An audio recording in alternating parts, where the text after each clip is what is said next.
Hi everyone, welcome back to another Excel video tutorial. Today we're going to learn 22 Excel shortcuts for life. So let's start by opening this cluttered Excel workbook. We can jump from one spreadsheet to the other by using Control Page Down and Control Page Up if we want to go back. This is a portfolio that I created. I took a bunch of companies from the S&P 500 index. All of these companies have very high dividend yield. Then I assigned a weight to each one of them. Now let's check with a shortcut that the sum of my weights actually is going to be equal to 1. If I go to cell B22 and I use Alt and the plus sign, then that will put automatically the sum of all the numbers that are above that cell.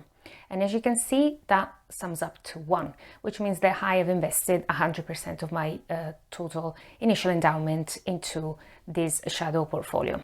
I can navigate the extremes of my dataset by using Control arrow up, arrow right, arrow down, and arrow left. If I'm already at one of the extremes of my dataset and I press again Control arrow down, Excel will take me directly to the very end of the spreadsheet. I can select just some of the cells in my dataset if I keep pressing Shift and I navigate using the arrows. For example, if I just want to highlight, if I just want to select cells A1 to B6. I can select specific portions, for example, using Control Shift and arrow left by selecting just the header of my data, just the first row of my data, or Control Shift arrow down if I just want to select one column. Let's use this to change the format of the portfolio weights in column B.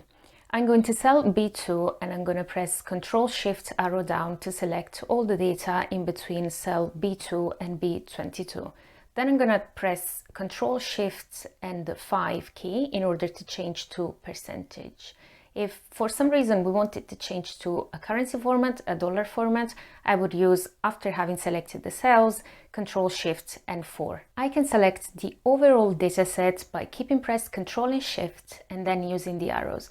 For example, if I am in A1, I'm going to press Control Shift, then using the arrow to the right and then the arrow down without leaving Control and Shift. This is very useful if I want to quickly copy and paste my data in another part of the spreadsheet or the workbook. I'm going to press Control C to copy and Control V to paste. Now, how to quickly copy formulas down. I'm going to go to column F and I'm going to insert a formula which multiplies the weight on the stock by its dividend yield to check how much each security is contributing to my overall income from the portfolio. So I insert the formula for the first line as B2 times E2 and then I press enter to check the result. Then I'm going to select the area where I want that formula to be copied down and then F2 and afterwards Control enter.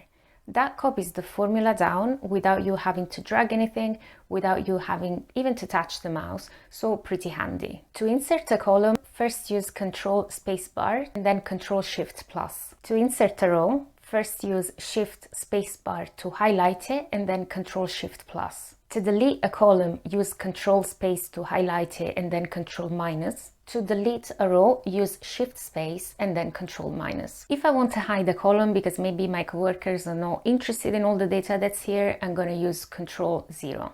If I want to hide some specific rows, I'm going to use Control 9. If I want to create a timestamp of the day and the time when I worked on this, I can use the shortcut Control and semicolon to insert the date and Control Shift semicolon to enter the time. And last but not least, probably the most important of them all, Control Z if you want to undo your work. So to recap, here's a slide that summarizes everything we've been through. Feel free to take a print screen or a screenshot and start practicing on your projects. If you feel like you learned something today, please leave a like to this video, share with your colleagues and friends who might find it useful as well. I thank you very much for watching this far and I'll see you in the next one.